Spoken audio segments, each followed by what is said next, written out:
Sejam bem-vindos à segunda parte da aula sobre princípios físicos e químicos, onde estaremos dando continuidade às explicações sobre potência.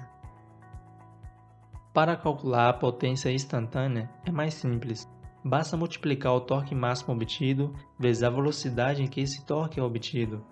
O torque é dado em newton-metros e a velocidade em metros por segundo. Para converter a RPM em metros por segundo, basta multiplicar a RPM por 2π, referente à rotação, e dividir por 60, referente aos segundos. Então temos 219 vezes 5.500 vezes 2π dividido por 60.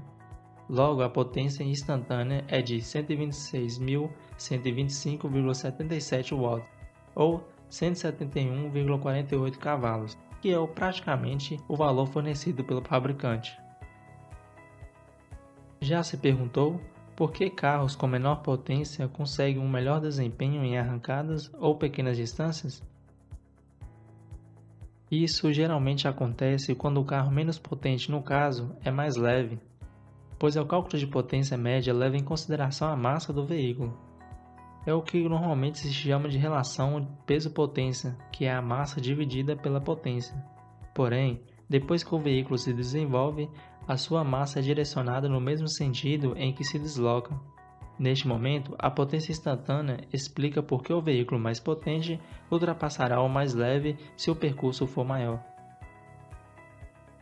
A combustão pode ser entendida como a reação química entre um combustível e o oxigênio, ativados por uma fonte de calor.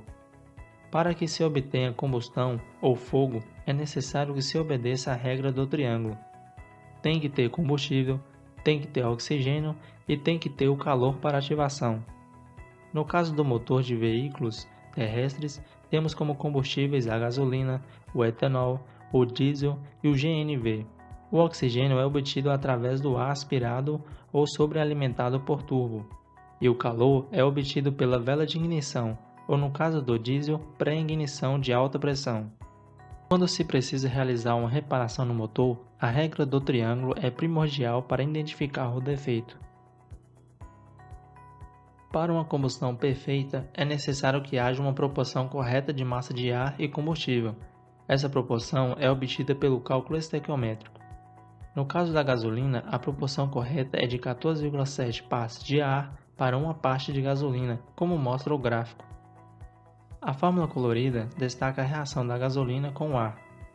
Do lado esquerdo, antes da seta, temos a mistura antes da combustão, da gasolina C8H18 mais o oxigênio 12,5O2 mais o nitrogênio presente no ar 47N2 que não participa da reação. Do outro lado da seta, temos os produtos. Observe que destacado de vermelho está o dióxido de carbono, 8 moléculas de CO2, que é prejudicial ao meio ambiente. Também se libera água, 9H2O, e 47N2 sai sem participar da reação. O cálculo estequiométrico do etanol, C2H6, é dado por 9 partes de ar para uma parte de etanol, e esta é uma das razões para o etanol atribuir maior potência aos veículos, pois dessa forma o cilindro consegue comprimir mais em relação de ar-combustível. Observe também que é liberada apenas 2 moléculas de CO2 por reação, prejudicando menos o meio ambiente. No GNV CH4, se tem 13,3 partes de ar para uma parte de combustível, e este consegue ser ainda menos poluente que o etanol, pois libera somente uma molécula de CO2 por reação.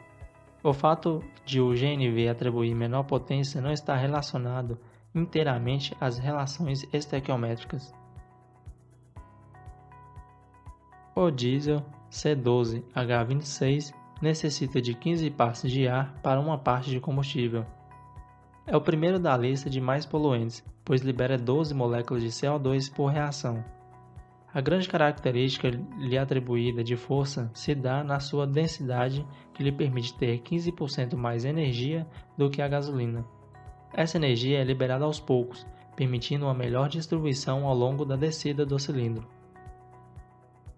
Caso a proporção estequiométrica esteja inadequada, a combustão acontecerá de forma incompleta, liberando mau cheiro pela descarga, prejudicando o funcionamento do motor e sua vida útil. Uma mistura rica significa que há mais combustível do que o necessário na combustão, e uma mistura pobre significa falta de combustível. A peça responsável por saber se a combustão está perfeita é o sensor sonda lambda. Esta conduz íons de oxigênio e envia um sinal constante à central de 0,45 volts para a mistura ideal. Caso a mistura seja rica, sobrará oxigênio na exaustão e a sonda lambda passará a conduzir mais íons de oxigênio, fazendo com que o sinal seja maior que 0,45 volts. Caso contrário, o sinal diminui. Chegamos ao fim desta aula. Se você sentiu dificuldade para entender alguns pontos, poderá estar voltando e revendo as primeiras aulas do módulo.